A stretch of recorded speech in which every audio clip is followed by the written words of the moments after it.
عبدالله ابن عباس رضی الله عنه یو ځل د خپل شاګردانو سره ناست و. یو کس راغی او ورنه پوښتنه وکړه: که زه یو کس ووژنم نو الله به ماته وبخي؟ نو هغوی ویل چې الله به درته وبخي، ځکه چې الله هغه کس هم وبخو چې چا 100 کسان وژلي وو. هغې نه وروسته یو بل کس راغی چې چا پوښتنه وکړه: که زه یو کس ووژنم نو الله به راته وبخي؟ نو عباس رضی الله عنه ویل چې کله هم نه.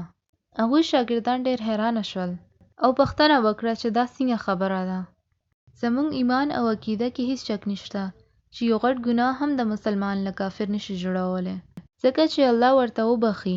نو تاسو دا دوهم کس ته ویل چې الله به هغې ته کله هم ونه بخي، او اول کس ته ویل چې هغې ته به الله وبخي. نو ابن عباس رضی الله عنه ویل چې ما داسې ویلي دي، ځکه چې کوم اولنی کس راغلی و هغې قتل کړی و او هغې الله نه توبه کول غوښتل. نو ما ورته ویل چې الله به درته وبخي. او د بل کس چاته وژل غوښتل او هغه دلته راغلی و چې هغې ته د وژلو لایسنس میلاو شي. چې زه قتل وکړم او بیا استغفار وکړم نو هر څه به صحیح شي. داسې کله هم نه کیږي. تاسو کله هم د خپل ګناهونه پلان کولی نه شئ چې راتلونکو وخت کې به رانه ګناه کیږي، او زه خبر یم چې ګناه به کوم، نو زه بیا به هم کوم.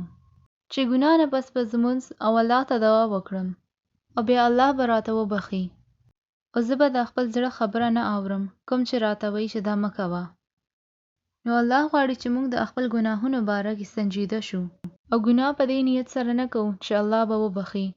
نو داسې د 2 قسمونو خلک وي، یو چې د کوم خپل ګناهونو د وجه پیژندل کیږي، او بل کوم چې د خپل توبه په وجه. یو مثال درکوم. ابلیس څوک هم د هغې باره کې فکر نه لري چې هغې ګناهونو نه اول د زرګاو کلونو پورې د الله عبادت کړی و، ځکه چې هغې خپل د پهچان ګناه نه جوړ کو. ابلیسه وشتنه چې هغې خپل ځان د الله نه لرې کو.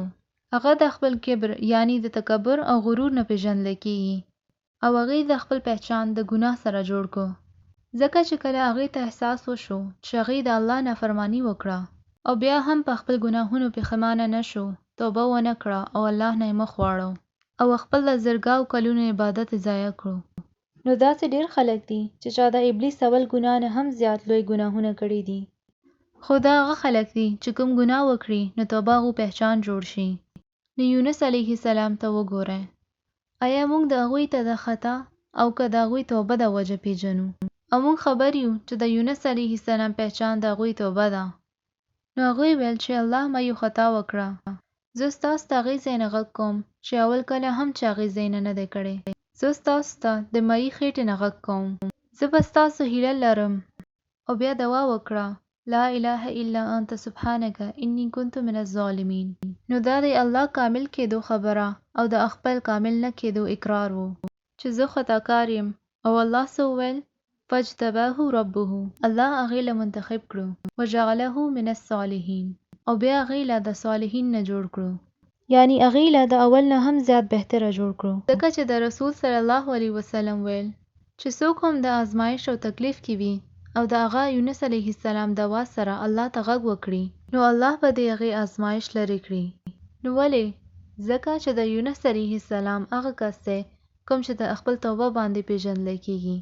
او تاسو کله هم چې د اسلام تاریخ وګورئ نو داسې ډېر کسان وو چې چا لوی ګناهونه کړي وو، او عبدالله بن مبارک هغه کس دی چې چا نیکیانو باندې صحابه نه وروستو ټولو کې زیات کتابونه لیکلی شوي دي، خو توبه نه مخکې هغه یو ګناهګاره کس و.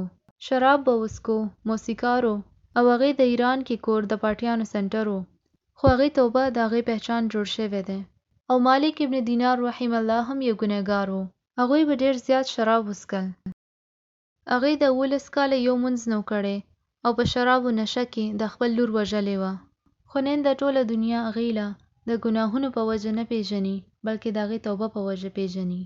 او فضیل ابن عیاض رحم الله یو زناکار و. هغوی ویل چې د شپې کې به ما دا ګناه کوو او ورځ کې زه یو قاطع طریق وم، یعنی د غلاګر وم، ورځ کې به د خلکو نه لارې کې به غلا کوله.